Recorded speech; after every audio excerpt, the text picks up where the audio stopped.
Next matter is the matter of Gregory Martin. The case is 24PR00777. Ms. Salisbury, if you'd please put your appearance on the record. Good morning, Your Honor. Megan Salisbury here on behalf of Petitioner Gazelle Fuller. I also have my associate Samantha Bunke as well appearing, and I believe we have some other parties that are on the line. All right. Is Giselle Fuller or Jacqueline Fosbeck on the call? If so, please state your name. Fuller here. We'll do it one at a time. Ms. Fuller, are you there? Yes, I'm here. And Ms. Fosbeck, are you there? I am here. All right. And I'm going to have the others. And is Mr. Rudolph, are you on the call? All right. Mr. Doyle, go ahead and put your appearance in the record. Good morning, Your Honor. Kelly Doyle, 840394. All right, and we have a couple of other people in my courtroom. Could you state your names, ma'am, starting with you? Ma'am, I can't hear you. Come on up here to this table and you'll have to speak into the mic so you can be heard. Please. You can come forward. And I'm going to ask the parties on the call, unless you're addressing the court, to mute your phones. We're getting background noise. At this time, we're getting background noise from a person with a number ending in 52. So, ma'am, if you would state your name. Selena Wilkes. All right, ma'am. And sir. Earl Wisdom. All right. And is there anyone else on the call today who hasn't, go ahead and have a seat, who hasn't had a chance to introduce yourself for the record? Yes. This is Rasta K. Waleed, the respondent's son, and also just trying to update you, Your Honor, there was a petition for conservatorship and guardianship filed into the case. We just wanted to put that on the record so we know how to proceed. All right. Thank you, sir. Anyone else on the call today? Yes, Katie Garman, court visitor. All right. And Mr. Doyle, who are you appearing and representing today? Basically, I am representing the protected person, Mr.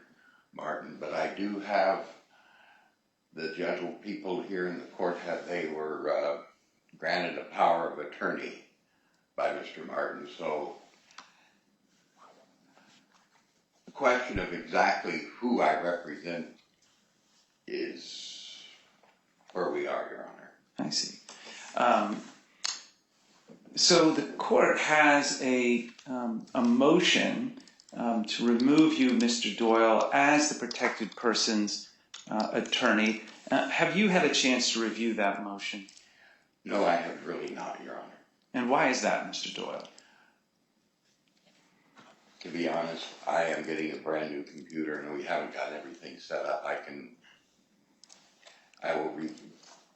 I have also not had a chance to file the motion in objection to that. There's several discovery issues that the different parties have put together, and we are a relatively long process. We are still marshaling assets for Mr. Martin to figure out exactly what he has. The opposing parties have asked for to depose me, and I have had one basic request, is to see my client, and I have not been granted, as I said in the previous hearing. I would like to see my client to determine exactly where we are, and that particular request has not been granted. All right. Thank you. Ms. Salisbury, what are you requesting of the court this morning? Good morning, Your Honor. What we're requesting this morning is that Mr. Doyle be removed as counsel for the protected person. I think indicated today in his answer to your questions, it's still definitely the right decision for the protected person.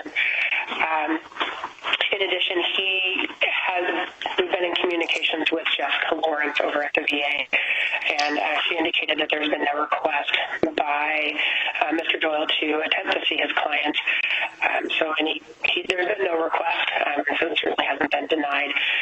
Additionally, he was physically mailed the motion, so I don't think it'd be based upon whether his computer is working. At this point, we really asked for that and then for Mr. Rudolph to be appointed. He agreed, and we submitted that to the court for him to step in and start representing Mr. Barton. All right, and I will note that in this motion, counsel has provided a detailed recitation of what occurred at the last hearing that the parties appeared at the probate short matters docket, and the recitation is consistent with the court's memory of the colloquy the court engaged in with Mr. Doyle. Again, consistent again this morning, Mr. Doyle is unclear about who his client is, and that he has also indicated he expects to be a witness in this case, as counsel has indicated in her motion. Under those circumstances, Mr. Doyle, you cannot proceed as the attorney for Gregory Martin. So I'm going to grant this request and remove you as his attorney.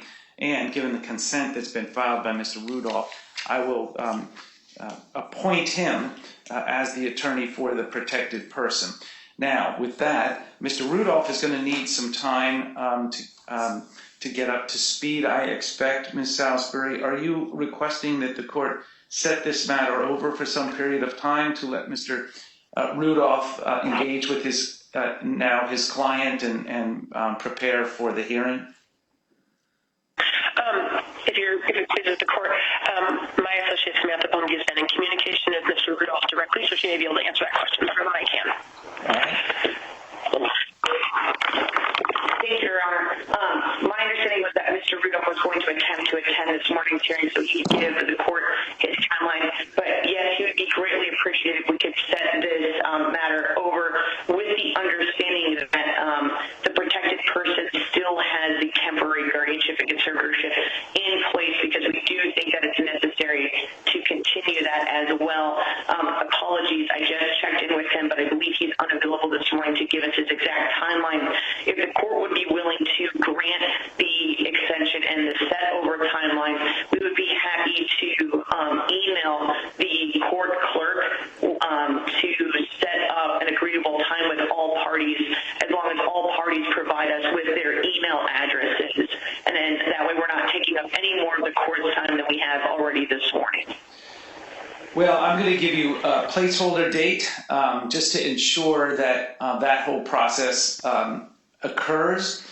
So what I'm going to direct is that the parties provide counsel with their contact information and bad dates, that is the dates they cannot proceed to hearing.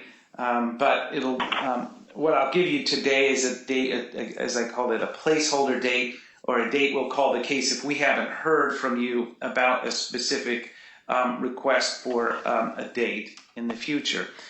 Ms. Salisbury, this appears to have quite a few parties and multiple attorneys. Are you expecting that this case can be heard in less than a full day? I believe on our side it's going to be about 3 hours. I completely agree there are multiple parties that will probably want to have some form of conversation with the court during this hearing. So I would anticipate probably a day is my estimation. All right. So would it be sensible to actually have this case specially set to a judicial officer? Now, and I just want to point out, I want you to be realistic about the time that you expect the hearing is going to occur. But at the same time, I also want to make sure you're clear that having it specially set for a full day may delay, significantly when the case is actually scheduled. So is that your request, Ms. Salisbury? I think my request is, I think it is in Mr. Martin's best interest to have a permanent guardianship and conservatorship as soon as possible. So it's setting it over to doing a special request would extend it significantly. I just don't want him to be in limbo in where his placement is, or really being able to get his care necessary or appropriate. So I would prefer with that being the case because it will extend the time to not have a PS phosphor request. But of course, the court knows better than I do on timing. Yeah.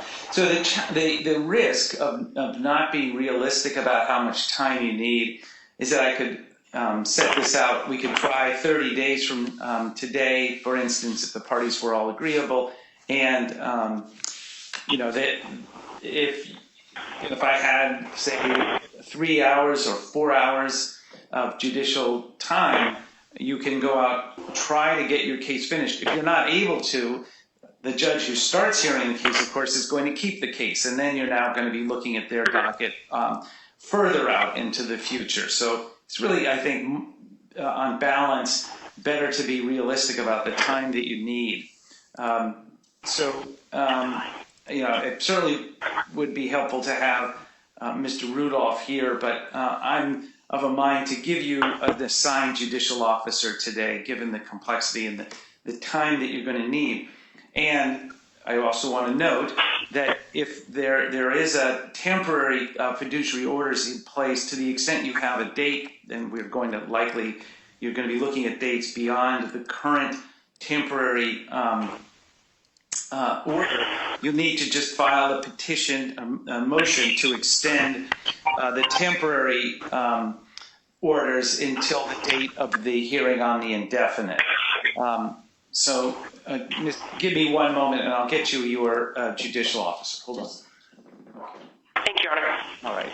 So I'm going to assign you to Judge Spetke's department or Judge Spetke's successor. That would be Judge Rydell, who will be starting on August 6th. Since Judge Rydell is not on board just yet, hasn't been sworn in, the order will indicate that you're being assigned to Judge Spetke, but your judicial officer who will be replacing her, Judge Rydell, will be your judge of the case. So be in communication with that department regarding future dates. Ms. Salisbury, anything else you'd like to address today? No, Your Honor. All right. Take Mr. Doyle. Yes, so I will still be on the case representing Ms. Wilkes and Mr. Wisdom as they have the power of attorney, and that's that I will be representing them. So I'm not going to, as I told you previously, you, in all likelihood, Mr. Doyle, have an actual conflict of interest. And you cannot represent without violating the rules of professional conduct. I cannot represent the... I'm going to let you talk to the bar because this is your license at stake. Okay. If you don't understand the rules of professional responsibility, the bar has people who they will make available to you to assist you in understanding your duties. Thank you, Your Honor. All right. Take care. The parties on the Martin matter are excused. Goodbye. Thank you, Your Honor. Thank you, Your Honor.